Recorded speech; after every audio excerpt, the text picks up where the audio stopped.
Alright, so this was highly requested, and it was me using LR GALAND versus the demonic squirrel. And honestly, I wasn't even planning on trying to do this type of video, just because GALAND isn't a character who's made for the squirrel. He has a bleed card, which could be really nice to be a optional character for it. But let's be honest, he has a very selfish passion, unlike Glocks. So most people are just gonna go with Glocks instead of LR GALAND, just because Glocks has more so a less selfish passive. But we're gonna be trying them out regardless. This is the team we're gonna be using: Victoria, Valenti, and also LR Liz. Now this is the gear set you want to rock with LR Liz, using double defense and double recovery rate as well. As you can see, I have crit resist on my GALAND and also on my Valenti. And then again for my Liz, this is what I'm also rocking on the bottom rolls. Recovery rate, and then recovery rate again, just so she can full heal instantly if she does get targeted. Usually she ends up being the most targeted character on my team. Usually it's between her or Valenti. It all depends, because they are low CC characters or lowest HP characters, so you gotta be careful with that. And then this is gonna be the artifact card set I'm gonna be using, which gives me like 10% base stats. So hopefully this all works out. Hopefully I don't suffer too much. And make sure you guys like and subscribe, because this was for you guys. Alright, so here we are playing against the squirrel using LR GALAND. Again, I don't know why people wanted me to use them, but here we are. Now this is the first floor, which is usually the easiest one to do. If you struggle against the first floor, I don't know what to tell you. But LR GALAND I'm using with Victoria. Again, Victoria is a really nice character, because when you're using Valenti, you want to make sure you have multiple race characters on the field, so you can't use two of the same race characters, right? So that's why you see I don't have DK Meliodas or anything like that, because again, Valenti passive or one of her passive would not work, which is the HP one. So you usually want to try to have like an unknown character, or just a character that isn't goddess, demon, or human. So I just chose Victoria just because, again, she is a very strong DPS character. Again, on the first floor, this is where you just need to try to get rid of the boss while also keeping him moving, because if he keeps moving, then it's very it stop you from getting your card sealed if he keeps on moving. That's why you see most of the time I just keep him moving on the first floor. So you just want to make sure you put the debuff on him. Now this is where you can see I have literally no debuff card, so I end up just having to ult and just use my cards up. This is the one where you have to deal with the blue buffs. So when it comes to the blue buffs, if he gets like 5 stacked on him, he gets a crazy attack buff. So you want to be really careful when it comes to that. And you want to try to move him, because if he stays in the middle, then he's going to he's obviously going to nuke you, or not nuke you, you're going to lose stats. As you can see, I'm just so you just move him now, so we don't have our stats lowered anymore. And then I'm just gonna ult and just finish him off, because my ultimate just one shots, because I am 6'6". And with this, when I use GALAND, I'm not gonna lie to you, I did fish for the perfect passives, just because if I'm going to use a trash character, I'm going to use the best passive possible. Now this is one where you want to make sure you have a debuff card ready, just so you can keep them moving. Now this is where you have to move them right and move them all over the place. Usually I want to start with shock or bleed, but bleed can work as well. And then with this, you want to use a shock card, and then he'll move to the left log. And then once he's on the left log, you want to use a ultimate from Valenti, so he goes back into the middle. And again, I just heal ult. Also, the good thing about GALAND is that he does have a physical attack, which is good for the left log, because left log you only can use physical hits or ultimates. So unlike my other cards that I have, there are range attacks, but GALAND with his amplify card is a physical attack, so that is able to be used on the left log. And now he lost his damage reduction now because he went to all 3 of the logs. That's why most people have a poison, bleed, and shock character for your team. And we just ults, finish him off. Then with an AoE, and we did a little bit too much damage as we destroyed the log, which made him go to the middle, which is going to seal my hand. Now the reason why I sealed my hand because he didn't move at all, because again I broke the other log, so now my hand gets sealed, and I can only use debuff card, which the only debuff card I have is Valenti card, which means that he's gonna go to the left side.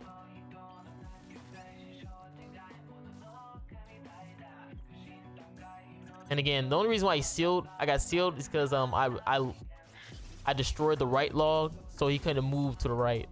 So he stayed in his own position, which you want. That's why I said you want to keep him moving.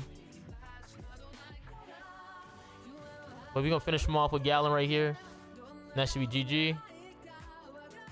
So now we're about to go to the second floor. Now the second floor, also was super easy. Again, this is where you want to try to get rid of the left and the right logs every single time, but you also want to keep them moving.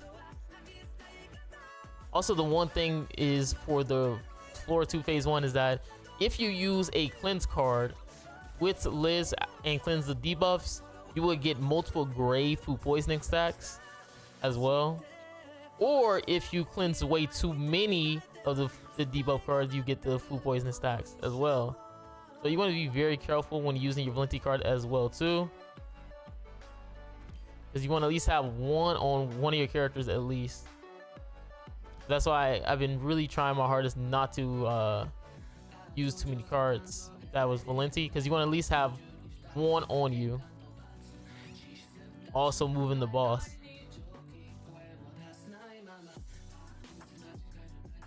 And again, this is gonna be the trickiest one, just because again, he keeps applying those food poisoning debuffs on you, so it's very easy for you to get debuff crazy.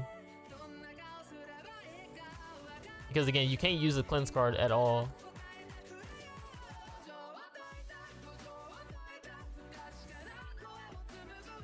And again, you want to get rid of the left log, right log. So we just ult, and we go for this. Just to make sure he's gone. Go for Galand's ultimate. And wow. Now you're able to cleanse right here. And again, is he doing the same thing where you're trying to get rid of the left log or left and right log? So this is where I just go for my cleanse. We already had like way too many debuffs on us. And I just try to break down the left log, if anything. Did really good damage. And this is one where he hides like every 2 turns, I believe, which gives you equal opportunity to heal up with your characters. And this is where you have to guess which log he will come back onto. And if you don't guess correctly, then you get an oxidized debuff on you. But it's fine if you don't guess it right. It's not like he's gonna come in to attack you. So we want to try to force him to the middle side now, until we can get rid of the yeah.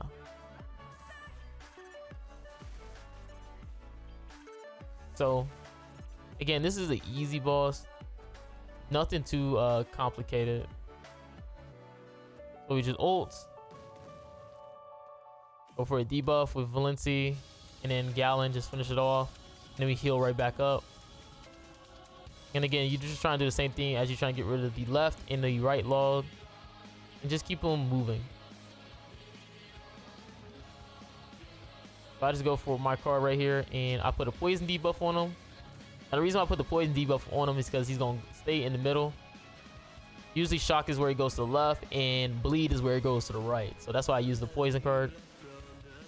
And he does a lot of damage. But it's fine, because what we're gonna do is ult, debuff and then heal up. And we get rid of all these logs. And I think this is one where he hides like every 4th turn. So careful with that. He hits really hard too. If he would have went for like Valenti and stuff like that, I probably would have been lost or something. But if he keeps coming in and out, then that's where he gets like the max HP debuff. I believe also if he falls below 30% threshold, he also full heals too. So you gotta be very careful with that. Again, it took me a while to like pretty much just figure out all the mechanics of the squirrel. Obviously, I don't know all of them when it comes to how he moves and stuff like that. Usually, it's a little bit where you can know, like when you ult and stuff like that. Sometimes he just stays in the middle, or depending on how many times you debuff him with normal attack cards, he stays in the middle. Like there's a lot of gimmicks to the beast, so it's hard to like figure out everything. I think this is where I nuke him without even healing. Okay, this is not the one. I had one run where I freaking blast the boss and he was at like, I think like 31% and stuff like that, and he got nuked by GALAND. I was like, dang, I didn't even get a chance to heal. And again, I do like the one thing about GALAND is that he can ult control, but I don't think that's as valuable as you think, because there are some passives where it punishes you for taking away ult gauge as well too. So you gotta be very careful on what passives you go for on the squirrel. Now again, this is how you want to do in terms of order for the squirrel.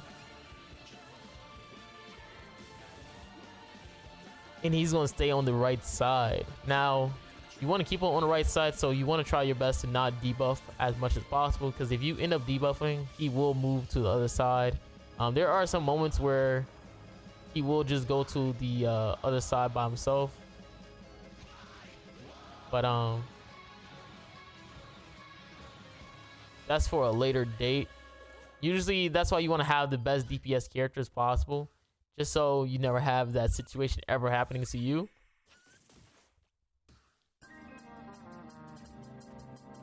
And if it does happen, you know, you want to just make sure you have debuffs possible for it.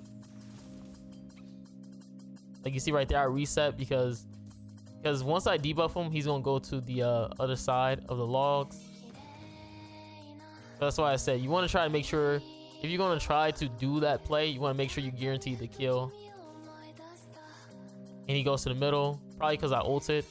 Again, there's some moments where if you ult, you can also end up moving him to the middle side.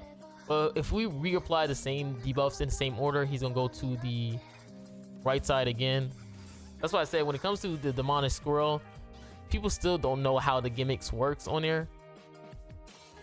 So usually from you guys watching us, you can probably get a better understanding, because again, we only know probably, I would say, a little bit of what's going on every time we're playing. We don't know 100%. Usually maybe one day somebody will figure out everything and list all the mechanics on what you need to do for the squirrel to move. Again, most of us just play and just reset and test things out.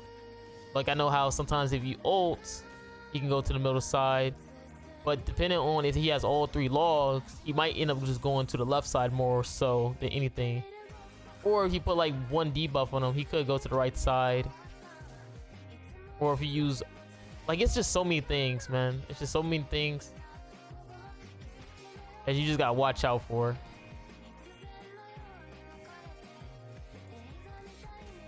That's why the squirrel, you just don't want to use anything for the squirrel. You want to just use characters that will benefit you the most. That's the whole reason why I was trying my best not to pretty much showcase GALAND on the squirrel, just because you got to be very careful on what characters you put on the squirrel, man, just because you don't want to end up having a bad run.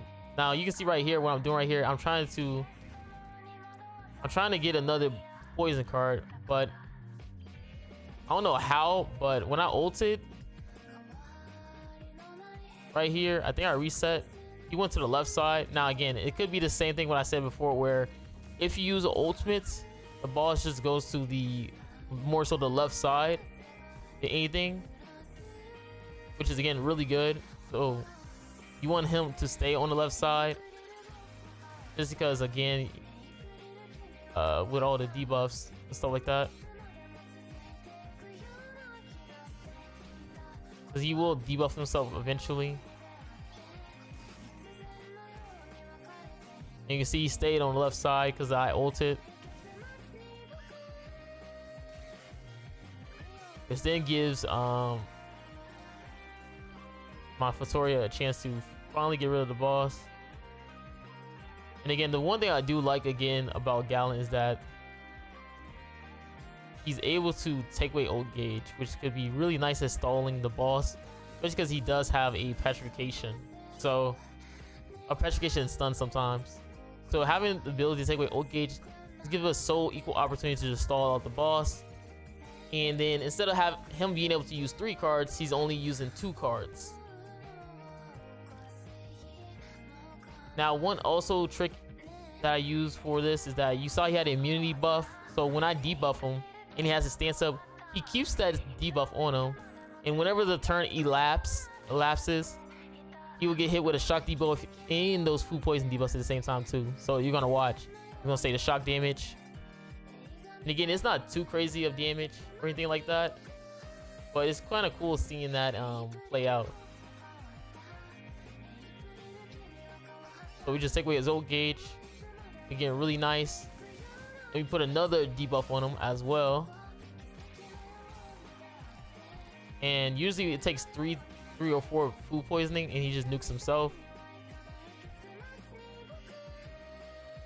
So we just go for this then. And I believe I just ult with Valenti right here. And then attack with Valenti. Because the boss is already almost gone anyways. And Valenti gets rid of him. And luckily I didn't get the ult reduced passive or I've been out of luck. And this is where you have to try to figure out how to deal with the boss. Now again, not everybody knows all the tricks and mechanics to the squirrel. I just test things out and see what happens there. Sometimes I have to reset multiple times. So we just end up going for a bleed debuff. See if he stays. Okay, he stays in the middle. And I gotta be very careful with Fatoria because Fatoria actually does nuke pretty hard when it comes to the squirrel. So I gotta be very careful. So I attack with Galand right there. And I use my Fatoria card. I was thinking about using two of her cards, but like I said before, she hits so hard that you really don't want to end up doing that. But luckily we have Valenti get hit, which Valenti was gonna allow us to cleanse now. So we get the heal ult, the Fatoria card, and then use another Fatoria card so we can go for our ultimates. And this is where we see if he'll go to the middle side. If not, we just let him stay right there. And luckily he does go to the middle side. Again, there's not, I think that the buff, the cleanse card, makes him go more so to the right side whenever you cleanse. Again, it's just so much so much that happens in terms of the beast, right? And I just don't know everything. But usually you want him to be on the right side after he gets like a max HP thing. But it's okay, because as he's food poison debuffing us with a gray debuff, then his immortalities will start to go down even more. And again, the one thing I love about Galand is that he's able to take away ult gauge, so I can just stall out his ultimates if anything, which is really nice for Liz. Again, it doesn't always work out that way, but as long as he's able to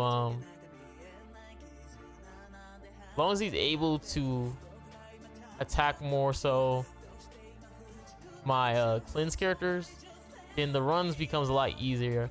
There's have been sometimes where my runs becomes awful because he targets like a character like Vittoria or something. So after he freaking petrifies, he attacks Vittoria and then I can't cleanse. So as long as he attacks a character who can cleanse my team, like Valenti and Liz, my runs becomes a lot more smoother. Like imagine he's just single target Vittoria right there or Galand, then I would have just lost instantly.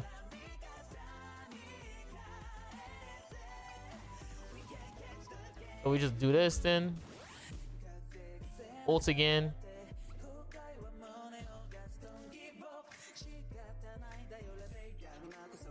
And I got another cleanse card with Liz. So we just go for ults. This, and then we cleanse again.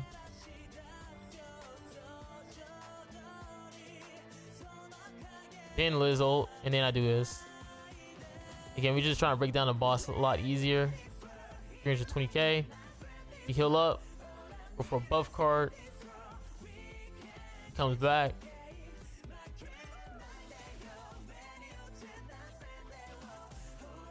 And now he has his ultimate. But remember I said before is that with the Galand being able to take away ult gauge, then we can just stall a little bit longer. And now this is gonna be GG, man. Because we're gonna have Galand ultimate and Vittoria's ultimate at the end. And that's really nice for us. So hopefully you guys enjoyed me using LR Galand for the squirrel. Again, I know a lot of people have been looking out for this video and stuff like that, even though I suffered running this guy. Hopefully you guys enjoy watching me suffer and running them. So yeah, this is Marilli, guys, and I'm out. Peace, and Galand for the win animation. Just because.